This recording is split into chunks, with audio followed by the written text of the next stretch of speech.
Okay, I think we'll get started. We're probably expecting some additional people to flow in as we go, but oh, yeah, it's on. So we're going to be talking about ERC-6551. First off, I guess a show of hands is anyone familiar with 6551 at this point? Has anyone been paying attention over the last bit? Okay, so I'm just going to go through some basics on 6551 and also give a couple of little demos and some information about the status of the EIP as it goes through, because it's been in production for about 6 months at this point, and we're coming very close to hopefully standardization, and the draft is moving along. There's been a lot of feedback from the community. First off, a little bit about myself. My name is BJ Vicks, or Brad. I'm a front-end and SDK engineer with Future Primitive. So Future Primitive is a product studio that does a lot of on-chain experimentation. I've been with the team for about 6 months. Prior to that, I was working with Zora for a couple of years. So one of the, I guess, first 10 or 11 people at Zora on the front-end team, and had an amazing time. Had an amazing time building out the initial implementations of Zora over the last couple of years. I'm also an ex-Berliner, so it's really exciting to be back in town and have an opportunity to spend a couple of weeks here reconnecting with friends from the development community. I was working primarily as a freelancer when I was here, so have a lot of experience with a lot of the startups and smaller design agencies here in Berlin. As I mentioned, Future Primitive is an on-chain product studio. So we have done a lot of collaboration with different startups, product studios, agencies on-chain experimentation. And I'll go through a couple of the examples of this as we move forward. So just to introduce 6551 accounts, ERC-6551 is what we call token-bound accounts. So this is essentially the inverse of soul-bound accounts, where with token-bound accounts, every NFT has its own wallet, and that wallet is bound to the NFT. So this means that NFTs can do anything that a smart contract can do. It can store assets, can execute operations, have its own transaction history, and so on. So with the 6551 Explorer, this is essentially something akin to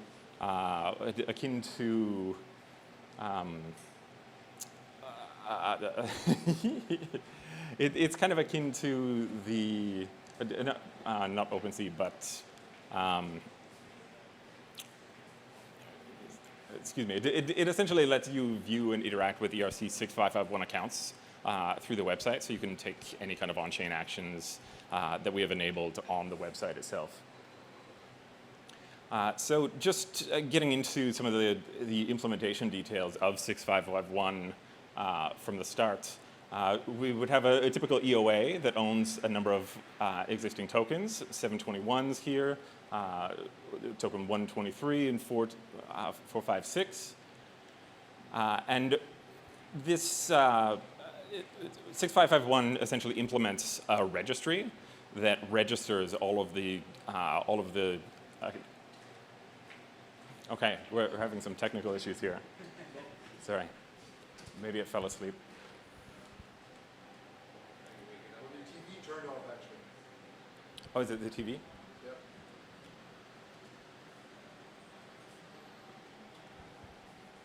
Sorry about this.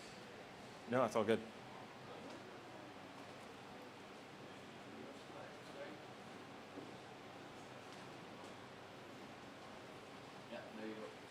Okay.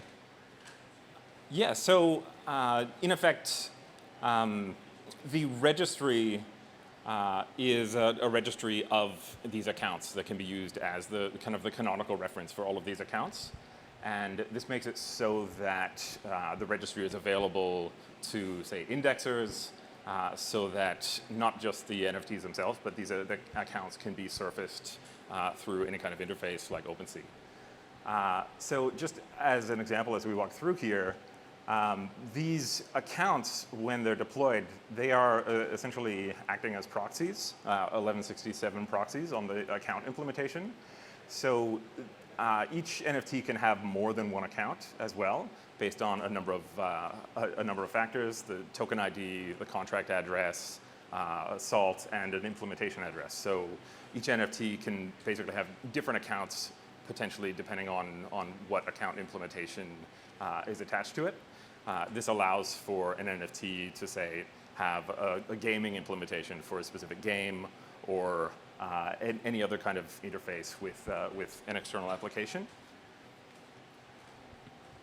So yeah, this is just how it works. We've got the 123, token 123 having potentially multiple accounts, token 456 having just a single account, and the proxied implementation here is effectively a smart wallet implementation that is all controlled by the actual EOA account.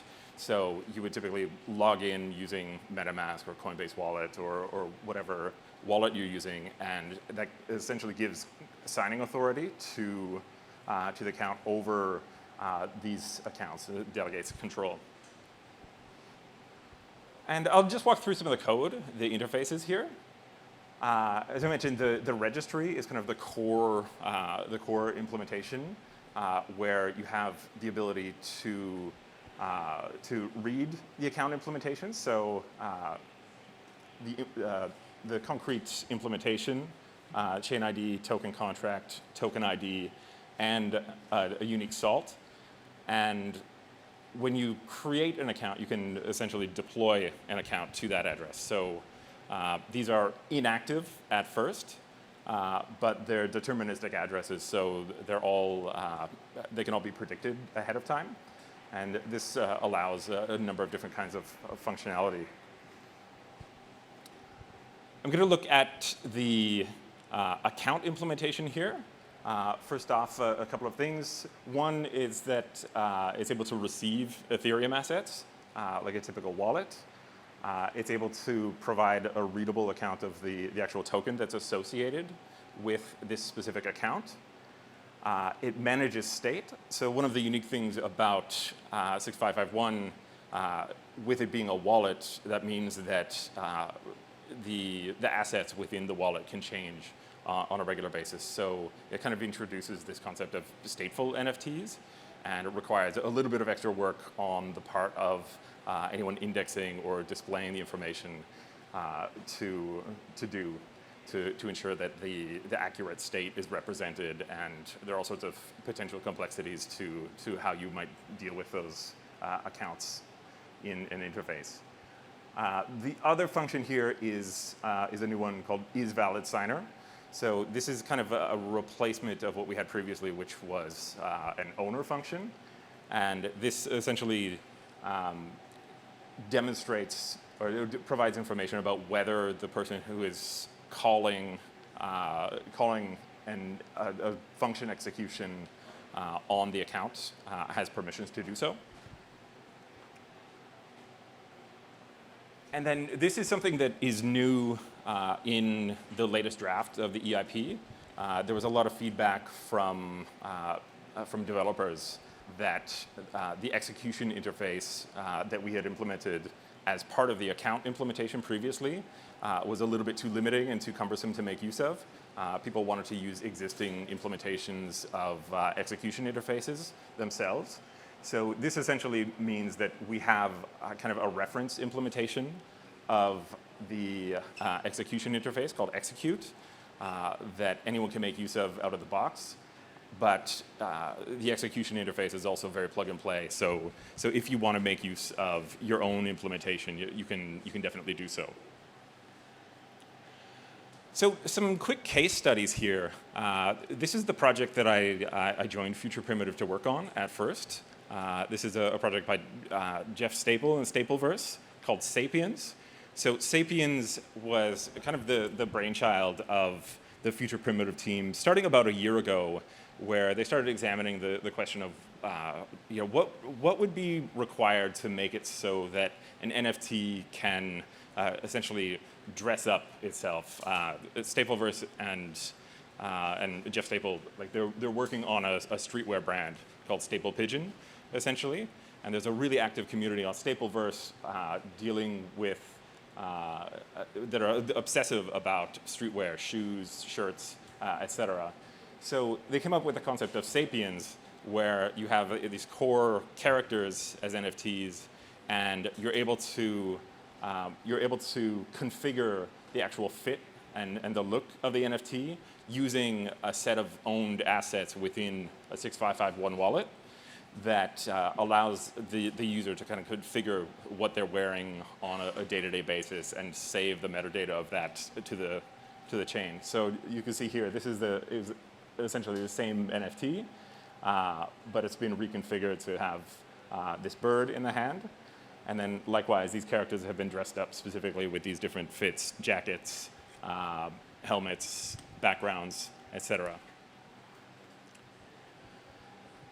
Another case study here is IYK. So IYK is a product studio that's doing physical product tapping to claim NFTs. So you can buy a hat, for instance, and then you can tap the hat to have a user essentially sign an autograph on your gear. So this essentially means that you're minting unique digital signature NFTs to a 6551 wallet that is associated with a physical product, which is kind of interesting.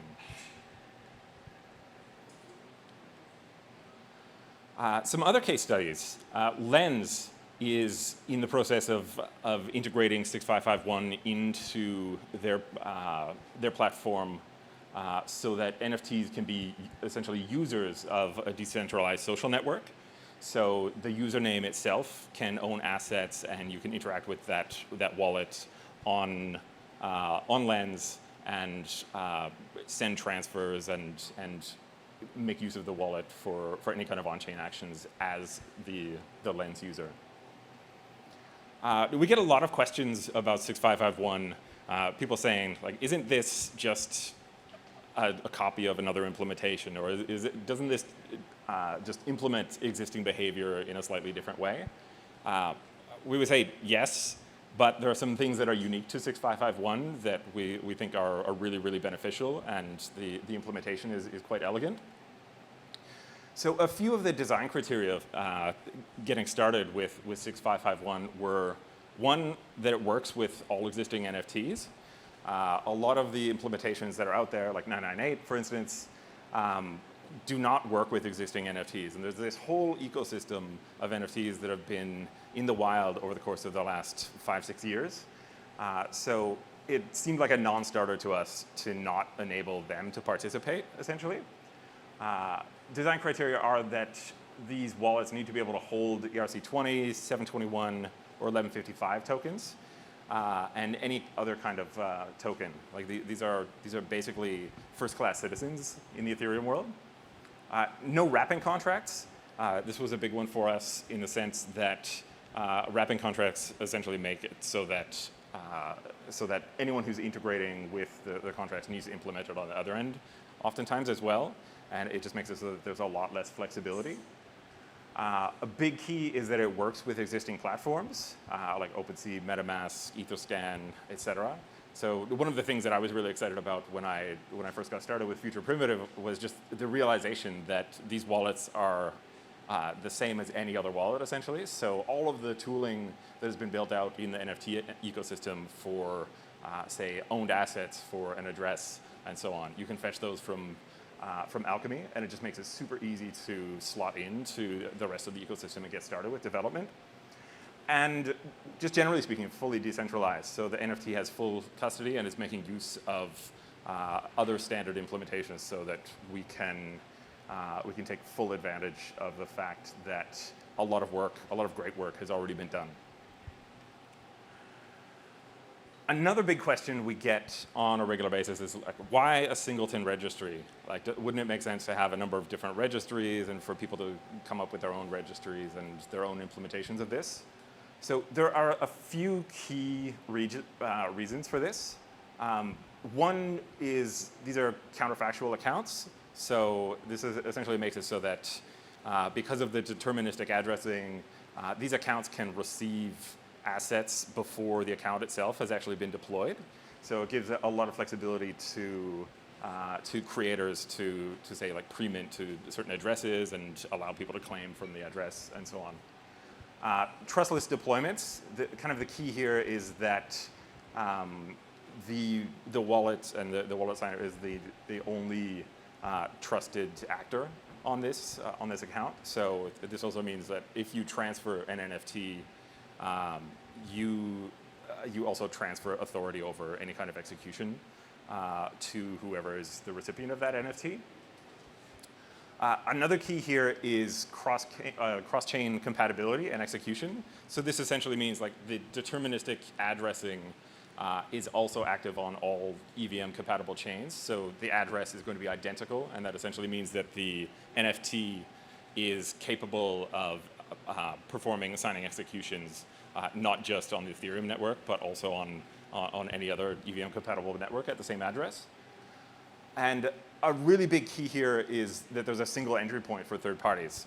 So this essentially means that indexers can look to one single source of truth, essentially, for all of the registered accounts here. It just makes integration in the broader ecosystem a lot more straightforward. So this is, as I mentioned, an example of how the implementation works across chains, where the token-bound address for an NFT on Ethereum is going to be identical across chains, and it just makes it so that execution is a lot more straightforward. Okay, so what are some of the problems? We're introducing a fair bit of complexity, obviously, into the way that NFTs work and how they exist on chain. So one kind of obvious one is that if an NFT can own another NFT and can own another NFT, and they each have their own account, then that introduces the possibility of ownership cycles where NFT A can own NFT B, can own NFT C, which can then own NFT A. So that's, sorry? I don't know. So that introduces a little bit of a quandary. And this is effectively the burn mechanism for 6551. So like this is a very known mechanism, and it is something that on the front end or implementation-wise, people are going to have to be able to deal with. Indexers are going to have to be aware of this and provide some safeguards against potential mistakes with this. But it's a very well-known kind of quirk of the implementation. Marketplace fraud. So one of the things that is really key here is, as I mentioned, with state management, you have to be very cautious about the possibility of marketplace fraud with respect to the owned contents of an NFT. Like as you're moving things into or out of a wallet, the representation of those assets on, say, OpenSea need to be reflecting what is in the wallet.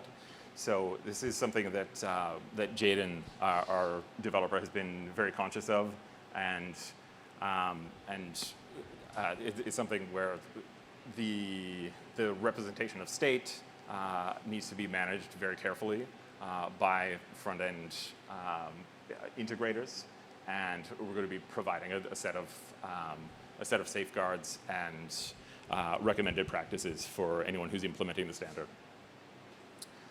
So what's next for 6551? At this point, as I mentioned, it's been in draft for 6 to 8 months from first quarter of this year. There's been a lot of community support. People seem really excited about it, and people are already starting to build with the standard. But it has been going through the draft process, the EIP process. There's been a lot of feedback from the community. The implementations I've shown you are kind of the latest at this point, and the contracts are in the process of being audited as we speak. So in the coming weeks and months, we're going to be doing a bunch of work to bring things up to speed. As I mentioned, contract audits are happening as we speak. SDK supports, this is where I come in. I've been working really extensively over the last few months getting the SDK up to speed, doing a lot of intensive TypeScript work, and the SDK at the moment supports all kinds of contract actions like ETH transfers, ERC-20 transfers, NFT transfers, and so on. So a lot of the kind of core functionality that a lot of users are expecting is available to them from the SDK right out of the box. But we also allow, with the SDK, for people to perform their own executions and build their own kinds of transactions. The standards track is hopefully coming soon. There's been a lot of work that's been done to really consult with the community and make sure that the 6551 work in the EIP is very much up to snuff and as flexible as possible given the user feedback and user needs that we've received. So if you want to be developing with 6551, how can we get started with this? There are a few things you can do. The first, docs.tokenbound.org provides a bunch of information about developing with 6551. The Tokenbound SDK, which I've been working on extensively, is the easiest way to build. You can use an Ether signer or a VM signer, and it's just a couple of parameters to get started. The Tokenbound wallet, if you want to start building out your own custom implementations with the reference contracts, you can absolutely do so. There's an iframe available to developers to get started with on OpenSea. So one of the unique things about working with 6551 is this stateful nature of the NFTs means that you have to be able to represent that state on different websites. So OpenSea being the core one at this point, we built out a custom iframe that essentially lets you view the NFTs in the wallet or the assets in the wallet within the actual NFT view. And that's available for everyone to work with if they want to build their own custom view of that. And the developer ecosystem is it's big and it's growing at this point. We have a Tokenbound Telegram channel where we're interacting with people on a daily basis, answering questions, trying to facilitate a lot of great work, and there's tons of excitement from the community. We're working really closely with a whole bunch of different companies and really active participants in the ecosystem to provide the best support possible for 6551 moving forward. So that's what I've got. I'm going to show. Thank you. But I'm going to show a couple of brief examples here of 6551 in the wild, so you can get a sense of where we're at. So I mentioned we've got Sapiens here. So Sapiens, it looks like there's an NFT that's kind of breaking the view here. But Sapiens 108, we've got the base implementation, or the base outfit for this character. So that base implementation is an NFT in its own right. But we can do some custom configuration of what the NFT here is wearing with different outfits. Put on a helmet. And then if I were the owner of this NFT, I could save this metadata on chain to be the canonical view of this NFT. I'll jump over to OpenSea, and I can just show you the representation of the canonical NFT here is as such. And then we've got the iframe implementation that I was speaking of before, where you can see the collectibles that are owned by this NFT. And you can see that it has a pretty minimal amount of ERC-20 and ETH assets associated with this wallet. On tokenbound.org, just an example here of how an NFT itself can have multiple accounts. So here we have the base tokenbound account implementation, but there are other accounts that are associated with this as well from other account deployments. So these could be used. There's a custom wallet associated with each of them individually. Yeah, and I think that's basically it. Much appreciate your time. It's so good to be back in Berlin. And yeah, does anyone have any questions at this point? Have you done any experiments with safe access, like distributing safe access using open government accounts? I have not personally, but I know that Jaden is in very close contact with the people at Safe. He's our Solidity developer. He's kind of the main brains behind 6551 as an implementation and as an EIP standard. So he's definitely been in close contact with a whole myriad of different groups and representations, and has been working very, very hard over the last 6 months to ensure that there's as much integration as possible. Why is the company developing the standard? Yeah, it's kind of interesting. I think initially the standard was being implemented or conceptualized as something for the Sapiens project that we showed, but we got a lot of feedback from a lot of different people in the development community that this was something that they could also use, they could also work with. And I think the organization as a whole saw this as an opportunity to give back to the community, provide something really useful to the community, and do something that's a little bit more decentralized. So just as an organization, Future Primitive has definitely shifted a lot more towards working on the Token About Explorer website, the SDK, working on the standard and the contracts, and a little bit away from doing so much agency-related work up to this point. Okay, brilliant. Thank you. Keep it up.